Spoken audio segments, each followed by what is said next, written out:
عليكم ورحمة الله تعالى وبركاته. جيتكم اليوم بعد غيبة. كتعرفوا يعني الصيف والمناسبات ويعني والخرجات والدخلات كما تعرفوا في الصيف. الذي كان يطول شويه عليكم، لكن اليوم جبت لكم هذه الوصفه بزاف هايله والخفيفه واللي راح تنزل على خاطركم وعلى خاطر اطفالكم. اللي بيني وشكون ما يحبش اللي بيني في الصيف، كامل نحبوهم يعني يكونوا هكا خفيف ومهوين للداخل ويجوا يعني ما كاش كامل هذيك البابه فيهم. هذا هو يعني اللي يميز اللي بيني، باش هكا نعرفوا بلي راهم ناجحين معنا. للوصفه هذه واش نديروا؟ نستعملوا كاس تاع الحليب كامل تاع 250 مليلتر، ديروه دافي. ضيفوا عليه ملعقه كبيره تاع السكر. انا كانت عندي الملعقه تاعي شويه صغيره، هذه كما راك تشوفوا الحجم تاعها صغير، دونك زدت ملعقه وشويه. الخماره كيف ملعقه كبيره تكون بومبي تاع خماره الخبز. خلطوهم هكا تري بيان بالفوي باش يتجانسوا المكونات مع بعضها. خلطوهم هكا مليح ومن بعد غطيو الخليط تاعكم خليوه تتفاعل هذيك الخميره مع الحليب والسكر حوالي 5 دقائق. 5 دقائق يعني كافيه باش تتفاعل وباش تسرع العمليه تاع التخمير تاع العجينه.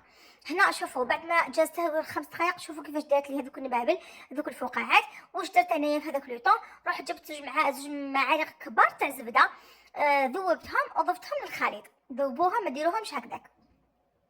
من بعد واش ضفت حبه بيض كامله هكا تكون درجه حراره الغرفه يعني ما تكونش بارده، وخلطوها هكا مع الخليط تاعكم. خلطوا مليح باش يعني تنسجم المكونات تاعكم مع بعضها. واش نضيف تاني من بعد؟ راني رايحه نضيف لافاني كانت عندي شويه كنت ضفتها كامله. يعني هنا لافاني هي اختياريه، لكن تمت باب للبنيه تاعكم. من بعد واش كخطوه يعني اخيره نبداو نضيفوا الفرينه لازم تحصلوا على قوام تاع العجينه تاعنا راح يكون شويه برك على البريوش. شفتوا حنا البريوش لاباط تاعو تجي تتلاصق، هذا ثاني يعني تجي تتلاصق وما تجيش ثقيله. ضفت حوالي ملعقه صغيره تاع خمره الحلوه على الخليط تاعي، وراني نضيف الفرينه غير بالعقل ونروح معاها غير بشويه حتى نتحصل على عجينه كما فكرت انه تكون شويه على البريوش. الملح طبيعه الحال ما لازمش تنساوه لانه ضروري في الوصفه. هكذايا وخلطوا يعني مليح. هنا انا كنت حبيت هذيك الفوي ونبدا بلا سباتول ولا بيدكم، تقدروا تستخدموا غير باليد. انا راني نفضل هذا المغرفه لانه يدي سخونه وتلصق لي بزاف فيها العجينه وتقلقني، دونك خدمت بلا سباتول ولا يعني بالمغرف ولا بيدكم، يعني اي حاجه تقدروا تساعدكم في الخدمه. خلطوا هكذايا كما فكرت انه نحصل العجينه تكون طريه تتلاصق شويه في اليد. هكذا باش ما يجيكمش البني تاعكم معجنين وما يجيكمش ثقال ويجيكم خفاف ولا تعطيكم يعني نفس النتيجه اللي تحصلت عليها انايا كيما راكم تشوفوا هكا. ملاحظه اخرى تقدروا تخدموهم بالزيت، لكن بالزبده صدقوني راح يجي واحد البنه يعني ولا اروع، يعني تعطيكم قو كيما تاع الحلوه كيما هذاك القو تاع يعني المسكوتشو، يعني تسيبوا فيه يعني بزاف هذا يعني واحد الاذواق تسيبوهم في البنيه هذو كديروهم بالزبده. وصفه يعني بزاف هايله للبنيه. خلطوا هكذايا العجينه من بعد بيدكم باش تقدروا يعني تعرفوا القوام تاعها. كما نعرفوا العجينه توجور في اليد هي يعني نكونوا يعني نعرفوها احسن خير من الملعقه ولا هكذا. تحصلوا على العجينه هكا شوفوا طريه يعني كيما راكم تشوفوا في القوام اللي انا راني متحصله عليه. تبدا يعني تتنحى من الاناء اللي راهي فيه وتتلصق بشويه في اليد، ماشي تتلصق كامل، تتلصق بشويه. هنا يعني راني انت غلطت يعني في المونتاج باش ندير هذا الفيديو يعني من الاول. شوفوا وين حطيته، لكن معليش راني يعني نوريكم في النتيجه النهائيه يعني في الوسط ما يهمش. هنا نعاود نكمل الفيديو تاعي. بعد ما غطيته خليته يخمر، خلوه يخمر يعني حقيت ما يتضاعف حجمه كيما راكم تشوفوا. ومن بعد كسروا له الخمور، هذه يعني مرحله ضروريه.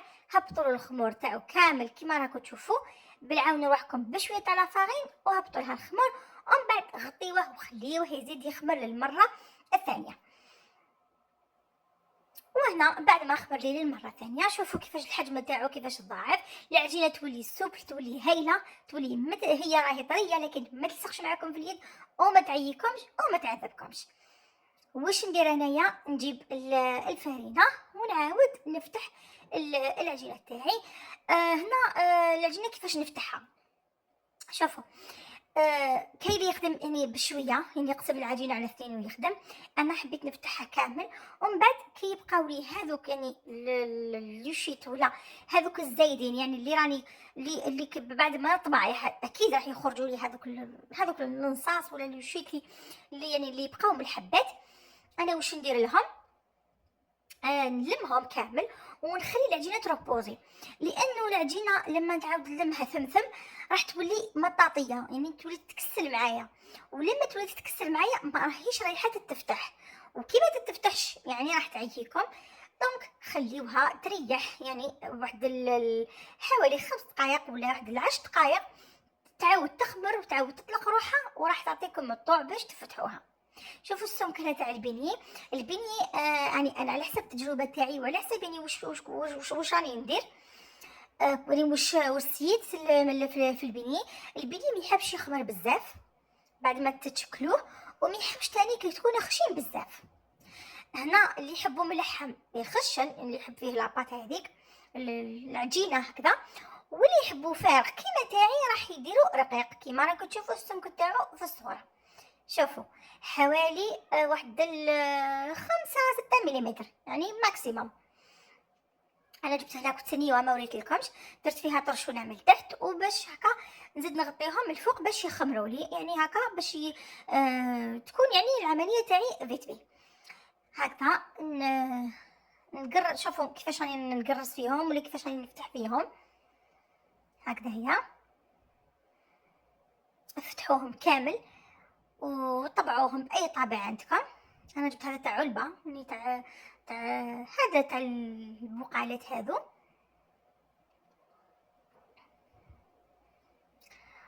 وبديت يعني هكا نفتح نشكل فيهم عفوا، وكما قلت لكم نخليوهم يخمروا وما يطولوش في الوسم تاعهم، في الخمير تاعهم. يا ربي واحد الجوست يعني ما تكملوا هذا الفتحه هكا وتليني تتشكلوا العجينه الاخرى حتى تصيبوه ديجا خمر. جيبوا تاع الزيت تاعكم خليوه يسخن باش يعني يطيبوا معاكم يعني في وقت قياسي، ما يشدوش يعني اليد لو ما يتعجنوا لكمش، لانه سر تعطيب هو تاني لازم يكون الزيت سخون. النار تكون عاديه يعني ماشي فرفور وماشي ناقصه يعني متوسطه. شوفوا انا غطيتهم هكايا وخليتهم يخمروا بجهه. انا واش رحت ندير؟ وجدت يعني الزيت تاعي وكملت يعني كامل الخبيزات تاعي. وجدت الزيت، وجدت هذاك الكسكاس، وجدت السكر تاني باش نرمت فيه الحبه تاع البني، وخليت يعني وسموته يعني خليت هذاك، خليت الزيت تاعي يسخن. كي سخن بديت نضيف في الحبات. هنا كانت يعني كنت حسبت لي راني نصور لكن فاتني المقطع. شوفوا الحبه الاولى ديجا كي تضحك كيفاش انتفخت، الله يبارك جات ما شاء الله. شوفوا هنا برك كاين حبات من بعد فاتني فاتتني يعني الخميره خمرولي تلمو خمرولي فما تطلعوليش يعني كيما هذو الحبات الوالا اللي يعني كنت خدمتهم في الوقت تاعهم، يعني درجتهم بداو يطلعوا واحد ديريكتومون قليتهم. شوفوا هنايا كيفاش راهم يطلعوا معايا. صدقوني احيانا يعني دي فوا ينقلبوا وحدهم، يعني دي فوا الحبات المتدفق تعاود هكا وحده تنقلب. شوفوا يعني كيفاش راهم يطيبوا، كيفاش راهم يتحمروا. حطوا الحبه ارموا عليها الزيت. انا راني مسرعه الفيديو ما ترموش يعني هكا لانه اكيد راح ديروا كاش دقيقه. راحوا غير بالعقل مع الزيت حبيباتي، لانه كما نعرفوا الزيت سخون. ردوا بالكم يعني على رواحكم، شدوا المقله تاعكم ولا عندكم يعني كاكا كسرونه هكا عريضه شدوا، يعني حاولوا انكم حاجه تتفيكسها فوق النار. انا المقله تاعي تزغد دونك راني شدتها وراني نقلي. تسمعوا ردوا بالكم الزيت وقليو الحبه تاعكم غير بالعقل، يعني ما كان حتى حاجه يتزرب فيكم. برك انا راني مسرعه الفيديو. ارموا عليها الزيت هكا يعني الضربه الاولى ارموا يعني بالزربه شويه، ومن بعد بداو ارموا عليها عادي يعني غير بالعقل، روحوا غير بالعقل هكذا. ونحيو الحبه تاعكم صفيوهم الزيت ومن بعد ارمدوهم في السكر. وهذه هي الوصفه تاعنا. انا قريت معكم تقريبا واش خدمت كامل الحبات الوالا كامل يعني خدمتهم معكم. واهم اهمش يعني انه يطيبوا يعني في وقت قياسي. يعني تقدري تحضريهم هكا يعني تنوضي شويه صباح تخدميهم وتخرجوا بهم للبحر ولا كاش يعني بيكنيك عندكم، ولا يعني بزاف هايلين وبزاف خفاف ويعني ويتحضروا في وقت بزاف وجيز. هنا راني نفتح معاكم. الفتيح لازم يكون بالمقص حبيباتي، لانه المقص هو راح يعطيكم هذا الشكل الشباب ماشي الموس. وشوفوا كيفاش خرجوا لي مهويين. البابا ما كاش هذاك الوسمو يعني روعه خفه وهشاشه يعني وطراوه والبنه والله يعني ما نحكي لكم صدقوني غير روعه. سيرتو يعني هذيك الزبده تعطي لها واحد البنه بزاف هايله. هنا شوفوا اني نفتحها معاكم بعد ما كنت رمتهم تاني في السكر. تحبوا يعني ما ديرلهمش السكر ما ديروش، هذا يعني يرجع ليكم هكذايا.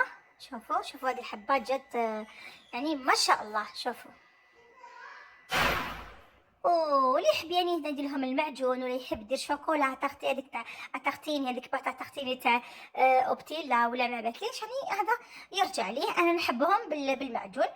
مام يعني صحاب الدار تاعنا هكا يحبوهم بالمعجون. دونك درت لهم هكا مغرفه تاع معجون واستقهوينا بيهم. هما يورموا يعني بزاف في الخرجات يعني في هكا الدراري هكا بزاف يعني بزاف يحبوهم سورتو هكا في البحر مع اتاي ولا يجوا بزاف هايلين. هذه هي الوصفه تاعنا، ان شاء الله يعني تجربوها وان شاء الله تنجحوا فيها. برك يعني تبعوا الخطوات وتبعوا المقادير يعني خطوه بخطوه. وهذه هي. شوفوا هنايا راني نعاود نوريكم تاع المعجبوني بزاف يعني جاو هكا فارغين. شحال نفرح كي يصدقولي هكذايا، لانه دي فوا كيفوتهم الخمير ما ينتفخوليش هكذايا. دونك تبعوا الوصفه فقط وراح تنجحوا فيها. الى ذلك الوقت نقولكم دمتم في رعايه الله وحفظه. اللي عجبها الفيديو يعني تخلي لي جيم يعني حتى ولا تعليق. الى ذلك الوقت نقولكم دمتم في رعايه الله.